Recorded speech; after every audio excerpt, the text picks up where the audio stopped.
কি বলছো ঝুম্পার মা, তোমার অন্নপূর্ণা ভান্ডারের 3,000 টাকা ঢুকে গেছে? আমার তো ঢোকেনি। হায় ভগবান, আমার কি অনর্থক হয়ে গেল।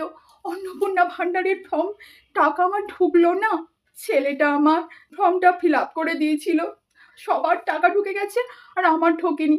হ্যাঁ দিদি বলো, অন্নপূর্ণা ভান্ডারের টাকা তো আমার ঢুকে গেছে। ওই যে আমাদের ও ফর্মটা ফিল আপ করে দিয়েছিল, কি যে ভয়ে ছিলাম। যাক, ঢুকে গেছে। হায় ভগবান, আমার এ কি অনর্থ হলো। কি আর করবো বলো ঝুম্পার মা, জীবনে আর কি চেয়েছিলাম, এইটুকুই তো চেয়েছিলাম, সেটাও ভগবান আমার পূরণ করে দিল না।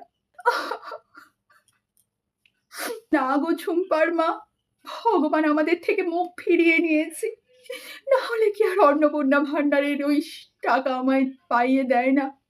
সবাই পেয়ে গেছে, তুমি জানো, আমাদের পাশের বাড়ির ওই কুটনি জেঠিমাটা, উনি পর্যন্ত পেয়ে গেছে।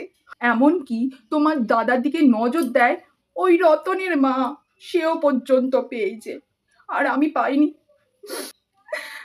রাখছি গো ঝুম্পার মা, ভালো থাকো।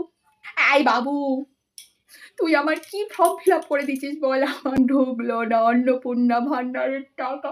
তুই, তোকে বারবার পই পই করে বলেছিলাম ভুল করবি না, করবি না, কিন্তু হ্যাঁ রে বাবু, আগের বারে 27 লক্ষে নয় আমার নামটা ছিল না, আমি মেনে নিয়েছি। এবার তো 1,20,00,000-ও টাকা ঢুকেছে, আমার তার মধ্যেও নাম নেই। পাড়ায় আমি মুখ দেখাবো কি করে? কিচ্ছু চাইনি আমি আজীবন অন্নপূর্ণা ভান্ডারের টাকা ছাড়া, আমিও তাদের দলে, মরেও বেঁচে আছে যারা।